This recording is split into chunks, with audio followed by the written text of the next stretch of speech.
It's now time to take a look at news stories making headlines across the globe. We begin here at home as Nigeria is mourning the loss of its Chief of Army Staff, Lieutenant General Taori Lagbaja, who passed away Tuesday in Lagos after a period of illness. President Bola Tinubu describes Lieutenant General Lagbaja as a distinguished leader dedicated to serving Nigeria's security interests domestically and abroad. The First Lady Oluremi Tinubu also expressed her sorrow, honoring Lagbaja's courage and patriotism throughout his military career. State House correspondent Adesua Omorwan reports on the mood at the presidential villa. A somber day here at the presidential villa, where the flags are flying at half-mast following the death of Nigeria's Chief of Army Staff, Lieutenant General Taori Lagbaja. President Bola Tinubu broke the news of his death this morning, halting proceedings to honor the general whose loss has sent ripples across the nation. The flags will remain at half-mast for the next 7 days across the nation. Just as ministers and top officials settled in for the scheduled Federal Executive Council meeting, President Tinubu called for the session's postponement to allow a moment of reflection on the life and service of Lieutenant General Lagbaja. Here at the council chambers, Vice President Kashim Shettima, federal ministers and other government officials observed the moment of silence to remember the 56-year-old general who passed on Tuesday. Well, eulogies have continued to pour in. President Bola Tinubu extended his condolences to the Lagbaja family and the armed forces as a whole. Lagbaja's pivotal role in Nigeria's security efforts have been acknowledged. Some members of the federal cabinet have been speaking, including the ministers of defense who worked closely with the late General Lagbaja. Here's what they had to say. He was a gallant officer, very, very hardworking. He was indeed a warrior. He has served in so many theaters and have done commendably well. It's a very sad loss for the country. Enjoy working with him because, as the Honorable Minister said, he's a gallant officer and it's a great loss to this nation. And all we can say is to God to bless the family. We send in our condolences to the family of the deceased and Mr. President because it's a great loss to this nation. The nation is in mourning. The President and the entire government is in mourning. He was indeed a very resourceful officer who has put it in best to fight insurgency in this country and for the many achievements he has succeeded while serving this great nation. So as a mark of respect, Mr. President has directed that today's FEC meeting be postponed and a new date will be announced in due course. From the presidential villa, Adesua Omorwan, Arise News. The acting Chief of Army Staff, Lieutenant General Olatubosun Oluyede, is calling on Nigerians to honor Lagbaja's legacy. Speaking at the presidential villa, General Oluyede described the late General Lagbaja as a dedicated and courageous leader who served the army with integrity and commitment. The country as a whole, under the leadership of President Bola Tinubu, did the very best for him to be alive with us today. But as we all know, we all belong to God. And, it takes, as that when he feels necessary for him to do so. So it's on a very somber note that I'm talking this moment, because the entire Nigerian army is actually in a very sorrowful mood, having lost our leader, Lieutenant General T.A. Lagbaja. This was someone that gave his all to Nigeria. He was a selfless leader, very passionate about Nigeria. I want to enjoy Nigerians. For someone that I've given his all to Nigeria, we need to celebrate him. So in that, I think I want Nigerians to actually celebrate him for the good job he did while alive. A somber day indeed. We do send our condolences again to friends, family, colleagues, and of course to the nation at large on this momentous loss. Rufai. I mean, a very somber day. Like yesterday, we sent our condolences where the story did break.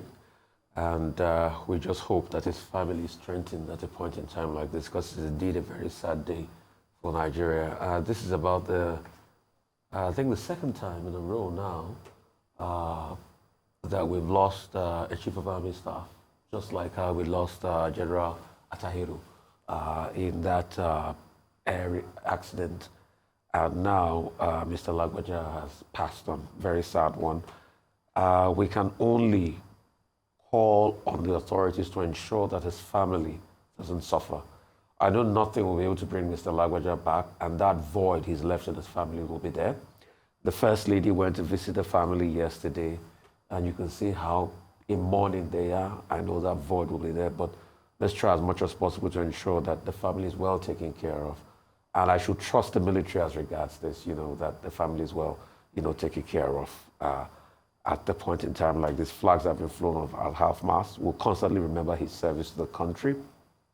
And only today I posted on my Twitter page General Lagbaja, a video of General Lagbaja rallying his troops, and doing press-ups with them and, challenging them to do better.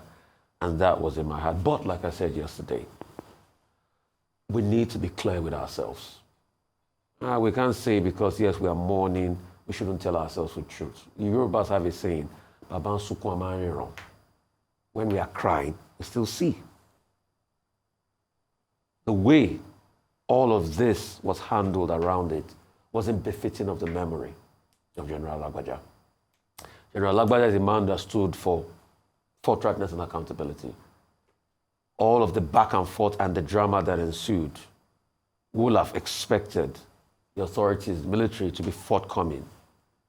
It wasn't good for us to be hearing from breaking stories elsewhere that, he had got a medical leave that the first denied.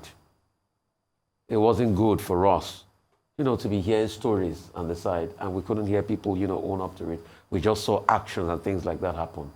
We need to be able to save the country in truth and have sanctity, for the decency of society.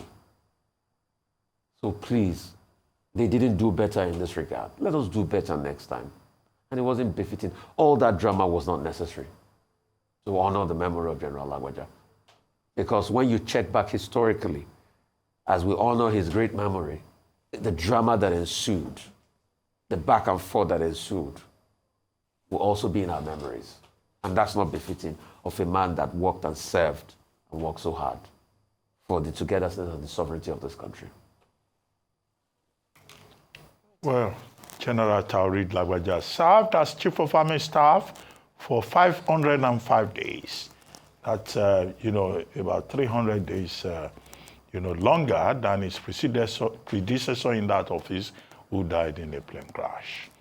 Now, he has been appropriately described as a gallant officer. He was indeed a gallant officer, and what you should be talking about, it seems to me, is about his legacy. We condole with his family, we condole with the people of Ilobu in the Rekwadun local government area of Osun State, where he comes from. The Nigerian Army hierarchy and President Bola Ahmed Tinubu, who appointed him in July 2023 as Chief of Army Staff. He was born in February 1968 and now is dead at 56, leaving behind a wife, Maria, and 2 children. A very sad development indeed. But let me go back to the point about his legacy. We know that he served in Operation Hope 4 in Bayelsa. He served in the United Nations mission to the Congo. He served in Operation Lafayette. He served also in Operation Zaki. He served as platoon commander since he became a second lieutenant in 1992, having studied at the Nigerian Defense Academy, BSc Geography, in the 39th regular course. And he had a distinguished career and rose to the very top to emerge as Chief of Army Staff. He held a master's degree from the U.S. Army War College also. And he also took peacekeeping courses. So in terms of involvement in operations, he was in the infantry corps and he was a distinguished officer. When President Tinubu appointed him Chief of Army Staff, it was in recognition of his sterling qualities. But the debt every man owes, having been born, is to die. It's a fact of life, of mortality. Now to his legacy. He helped to achieve the long envisioned goal of setting up an aviation wing. He introduced what he called the Smart Soldier Initiative, which is introducing artificial intelligence, digitalizing operations. He bought equipment. He helped with crude oil theft. He prioritized the fight, against terrorism. And then, of course, he prioritized welfare. He was the one that reintroduced the idea of a housing allowance for military officers. And then he had this, team spirit, this esprit de corps. Because in July 2023, it will be recalled that when he visited Plateau with the troops, he joined them to do press-ups. So in terms of legacy, our hope is that his legacy will endure. However, the only thing that Nigerians are concerned about was the acting Chief of Army Staff drama. Now, when nobody saw, the Chief of Army Staff, now late in public, there were speculations, there were rumors. Now, people now said, oh, Major General Ibrahim had been designated. He is the man in charge of policy and plans to be, to act if he was not around. Now, there was a statement by Director of Defense Information, that, look, there's nothing at acting Chief of Army Staff, that the Armed Forces Act does not make such a provision. However, the air was cleared on the matter. In October, 2024, when President Tinubu now named Major General Oluyede as the acting Chief of Army Staff, now creating again anxieties about what this could mean for, team spirit. And I think the Chief of Defense Staff had to come out to say that, look, the Army is one, and that they have their procedures, they have their traditions. Now, many commentators have capitalized on this to say that, the management of that situation was a bit untidy. What we now know is that Major General Oluyede has now been promoted Lieutenant General. Now, what does that mean for the Nigerian Army going forward? Now that he's been promoted Lieutenant General, we are hoping that this is not going to result in a gale of retirements within the military, within the Nigerian Army. However, again, our condolences to his family. He had a great career. He didn't live too long. He died young, but everything is in the hands of God.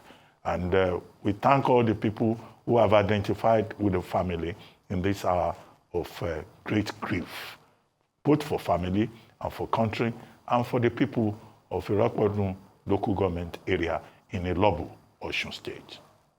Absolutely. Very well said. And of course, as we continue to celebrate his great legacy in the unfortunate spirit of mourning, there are several conversations that are happening. And it is important for us to ensure that these conversations are not taking place in a vacuum or do not happen in vain, but they are things that can be tackled for the benefit of transparency and accountability moving forward.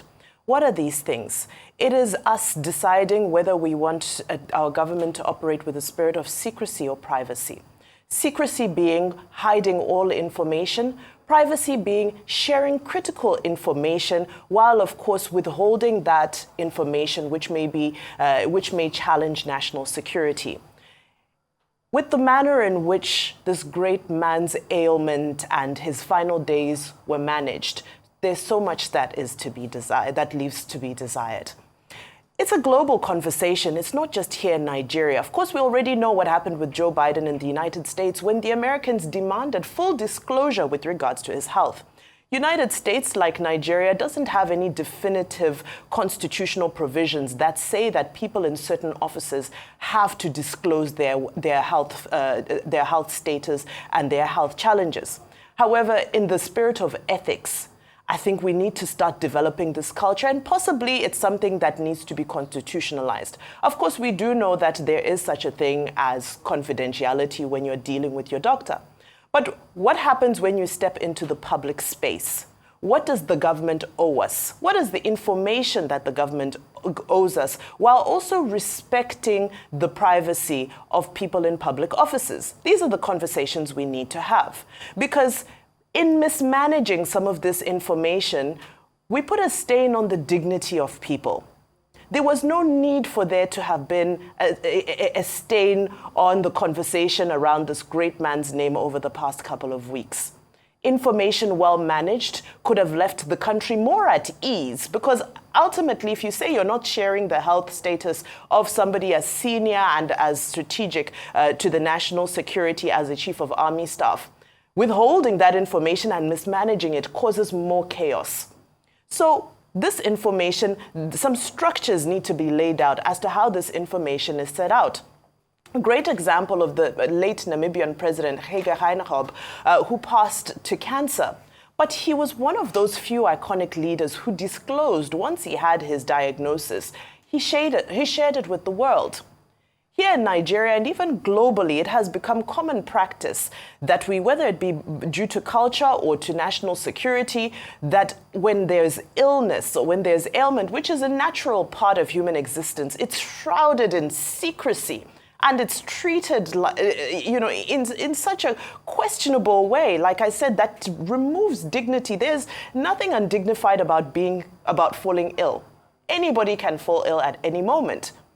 But there is a duty and a responsibility, like I say, for transparency and accountability, for that information to be disclosed. Woodrow Wilson passed away Franklin Roosevelt passed away while he was in office. This information was never shared with the American public. It was shrouded in secrecy. So it's a global conversation that needs to happen around how we manage information, full health disclosure of our officials, and possibly it's something that we need to start considering putting into our constitution, because the instances where we speculate about the health, welfare, and even the mortality, whether certain public servants here in Nigeria are dead or alive, is becoming out of control. It has become out of control and is becoming quite embarrassing and unfair to the family of these loved ones.